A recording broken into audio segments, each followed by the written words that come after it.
What's up, y'all? It's your girl Bree Outlaw, and I'm back with another video. Today I'm going to be giving you a shame exit plan. So this is all about strategizing on how to exit your season of shame and feeling like a victim and all of that other things, right? So this video was, first I want to say hey y'all, like I know it's been a minute. I'm back. Your girl is out of grad school. I've got a new job. I'm still a therapist, still doing content. I'm over here and on TikTok. You can also catch me live over here more often. But I was so excited to make this video, and yeah, it just feels good to be back in the space, back in the presence, okay? So I made a poll that has 3 options of mental health, lifestyle, and prophetic words. Right now, the top 2 are prophetic words and mental health. So that's what we're going to focus on in this video. And then I have another video that I'll be dropping as well this week. So this video was really inspired by a vision that God gave me that was essentially like a person in this space and then God over here. In between, it was like a curvy, like from this person to this person, and it was like a far distance. And God was showing me that for some people, like the distance between themselves and God is this grand, and that's because there's so many different things in the middle that people go to before they get to God. So some of those things are like work, church, like church leaders, past pain, shame, validation, doubt, and insecurity. And so, and also prophecy. So that is one of the reasons why I kind of step back, because I feel like we can become so dependent on prophetic words, and like that becomes our staple.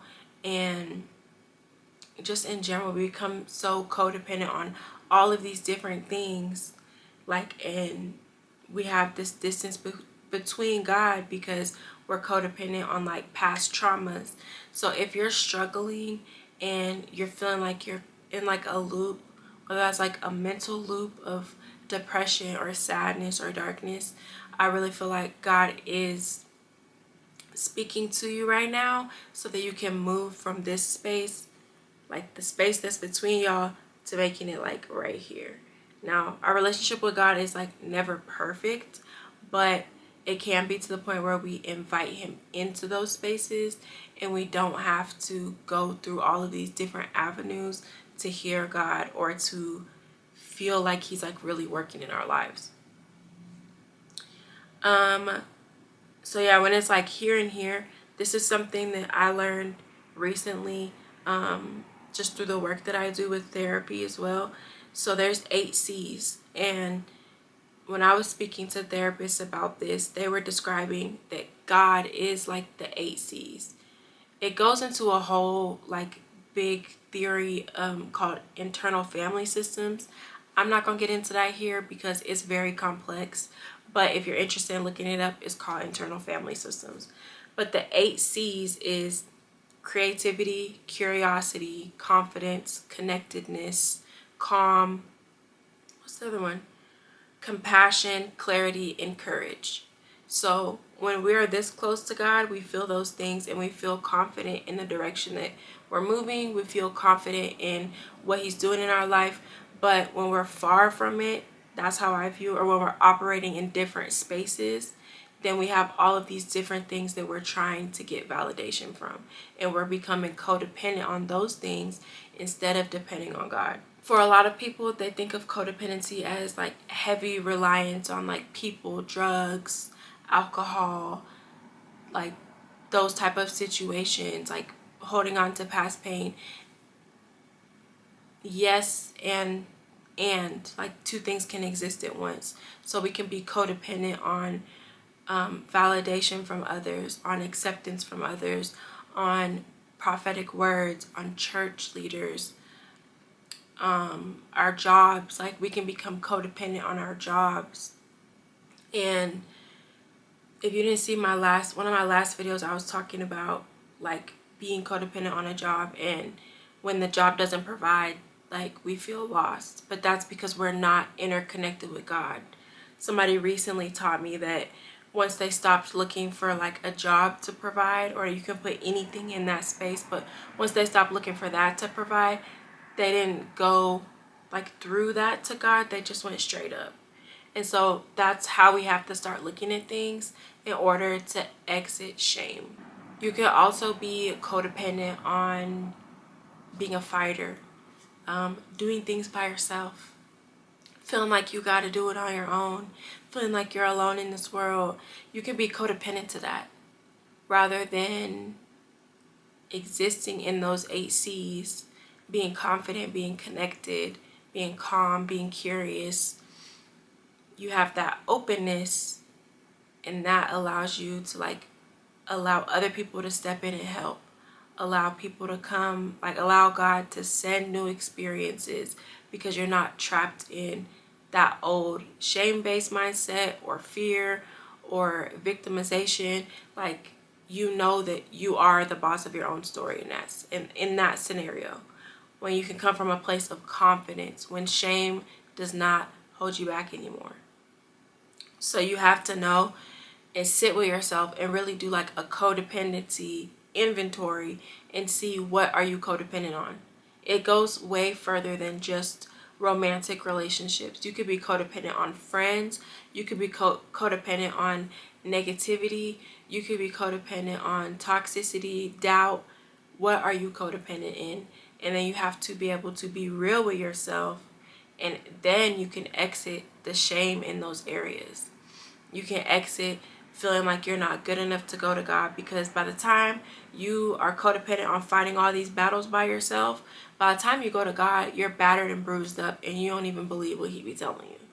So yeah, it's time to exit that. It's time to leave that. It's time to allow yourself to be yourself, to be seen for who you are, to not hide behind a computer screen or just different things that keep you at that distance. Whatever you're codependent on, I can't speak to it because I don't know. That's something that you have to do the inventory on. So there is a free PDF that I'm linking in this video that will help you. You can download it and you can do the inventory and kind of see what those things are that get in the way. Let's see what else. People can also be codependent on thinking about like what other people think of them. People can be codependent on that, and then they remember what God thinks about them later. Like, that's not depending on God. Again, that's creating that distance where it's like, what does he think? What does she think? What do they think? What if I, what if? And then it's like, oh, God's over here. But if we can bring it closer, then it's like, we're still going to get in our head about little things, but we're going to go directly to God.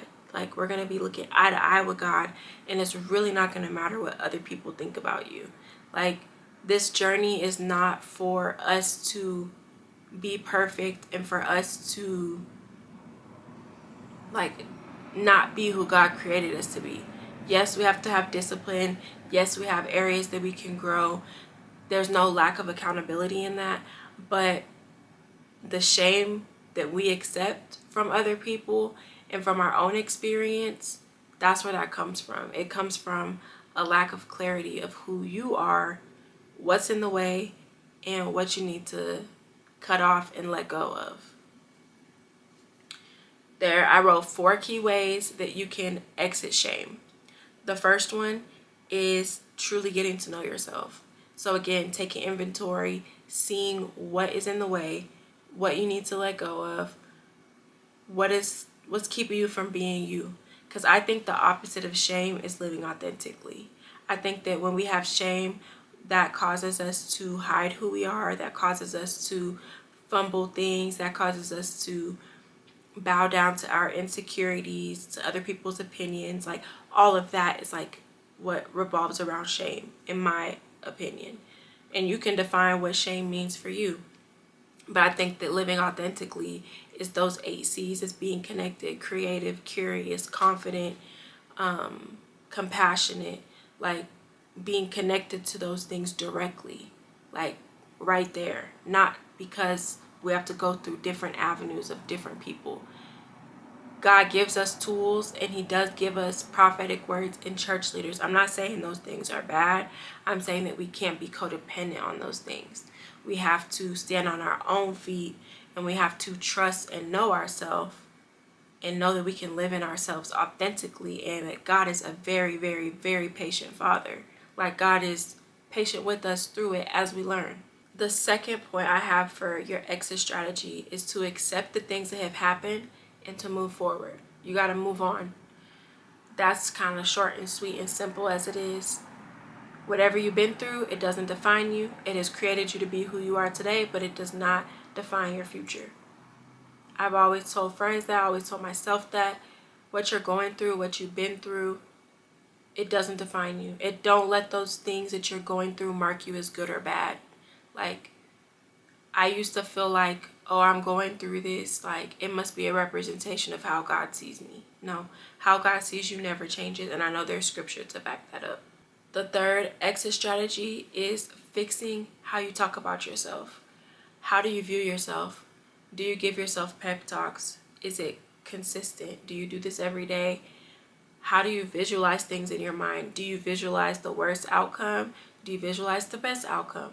Which one are you codependent on? Like, are you more dependent on the 8 C's outcome, an outcome that leaves you feeling confident, calm, and compassionate, and curious, and creative? Or are you more dependent on a shame outcome that leaves you in this loop that you constantly keep trying to fight and trying to get out of?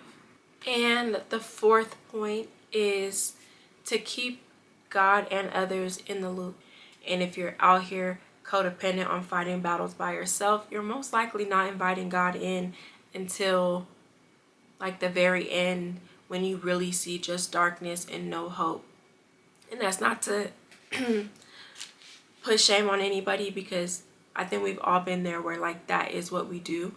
But I just wanted to remind you to invite God into those moments, because he is curious and he's confident that he can help you and take care of you in those moments, regardless of what it is. You also have to be mindful that you don't have to pick and choose what to bring to God. We are all imperfect. We are all sinners. We all don't have it figured out. We all make mistakes. We are human, and God knows that. And sometimes we forget that, but we have to invite God in and keep him in the loop, because when he's there, shame is not going to be able to be your buddy. But we have shame as our friend for a couple of days, a couple of weeks, and then we look up and we eating bad, we're not working out, we're sad, we're depressed, we're cutting people off, we're whatever your thing looks like. And that's because shame is in our ear, like, be dependent on me because I'm the safe option, because something happened to you, because you had disappointment in the past. That's okay.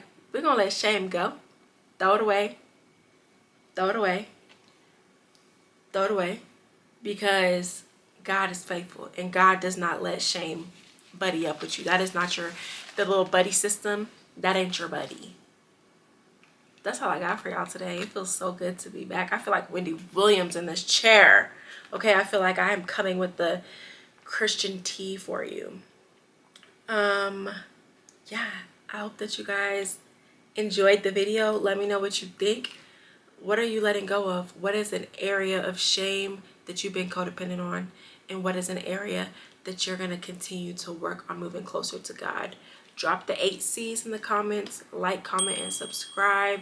Come back throughout the week. I'll be live on here. My TikTok, everything is posted below. I want to hear from y'all, and I'm glad to be back. I will see you guys in my next video.